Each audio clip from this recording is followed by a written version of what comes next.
November 2025 కన్యా రాశి మాస ఫలాలు ఏ విధంగా ఉండబోతున్నాయో చూద్దామండి. ముఖ్యంగా నవంబర్ 1వ తారీఖున మీ యొక్క రాశిలో ఉన్నటువంటి ఈ యొక్క శుక్రుడు 2వ రాశిలోకి వస్తున్నాడండి. సో ఆరోగ్యపరంగా చూసుకుంటే ఎప్పుడైతే కనుక బలహీన రాశిలో బలహీనంగా ఉన్నటువంటి శుక్రుడు 2వ స్థానానికి వచ్చి మూల త్రికోణ రాశిలో ఉండటం వల్ల ఆరోగ్యంగా మెరుగైన ఫలితాన్ని ఇస్తాడని చెప్పవచ్చండి. మరి నవంబర్ నుండి 2వ తారీఖు నుండి 30వ తారీఖులో ఆరోగ్యం బాగుంటుందని చెప్పాలి.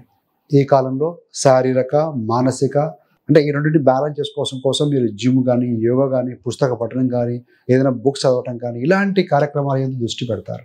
మరి బుధ గ్రహము కుజగ్రహము ఈ 2 గ్రహాల యొక్క స్థితి అనేది తృతీయ స్థానంలో ఉండటం వల్ల ఏంటంటే వ్యక్తిగతంగా మీరు ఇంప్రూవ్ చేసుకోవడానికి మంచి అవకాశం కల్పిస్తుందండి. మంచి కమ్యూనికేషన్ స్కిల్స్ కావచ్చు, లేదంటే కనుక ఏదైనా దూకుడుగా ముందుకు వెళ్ళి ఇంప్రూవ్ చేసుకోవడానికి మంచి అవకాశాలు కనపడతాయి అని చెప్పవచ్చు. ఆర్థిక పరిస్థితి చూస్తే ఈ మాసంలో మధ్యస్థంగా ఉంటుంది అని చెప్పాలి. అంటే బ్యాలెన్స్డ్గా ఉంటుంది. ఆదాయం వ్యయాలు సమతుకంగా ఉంటాయని చెప్పాలండి. రవిగ్రహం యొక్క నీచ స్థితి వ్యయాధిపతి మీకు ధన కుటుంబ స్థానంలో 16 వరకు ఉన్నారు.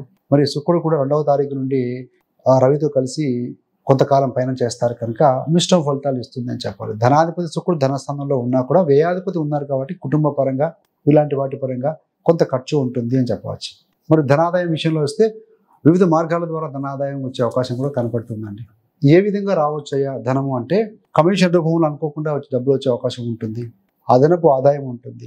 ఇంతకుముందు ఆగిపోయిన లేదా వసూలు కాని డబ్బులు ఏవైతే ఉంటాయో ఎంతో కాలం నుంచి పెండింగ్ ఉండి ఉంటాయి. అలాంటి ధనం కూడా తిరిగి రావటం కనపడుతూ ఉంది.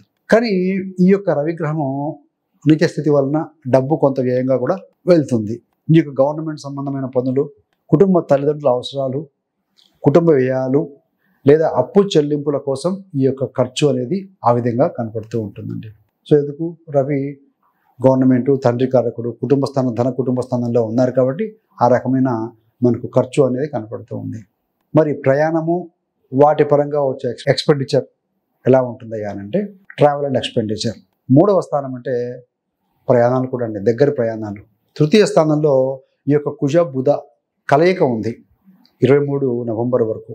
సో ప్రయాణాలు కాస్త అధికంగా చేయాల్సి వస్తుంది. మీ యొక్క రాశి లగ్నాధిపతి కన్యా రాశి వరకు బుధుడు తృతీయంలో ఉన్న ప్రయాణాలు. సో చిన్న ప్రయాణాలు కావచ్చు, దూర ప్రయాణాలు కావచ్చు, అకస్మాత్తుగా ఇతర పట్టణాలకు లేదా పక్క ఏదైనా ఊర్లకు కానీ వెళ్ళాల్సిన అవసరం కూడా వచ్చే అవకాశం ఉందండి. ఈ యొక్క కుటుంబ జీవితం, ఫ్యామిలీ లైఫ్, ఫ్యామిలీ హ్యాపీనెస్ ఏ విధంగా ఉంటుంది అన్నప్పుడు ఈ యొక్క చతుర్థాధిపతి గురుగ్రహము లాభస్థానంలో ఉండటం వల్ల 4వ అధిపతి 11లో ఉన్నారు కాబట్టి కుటుంబానికి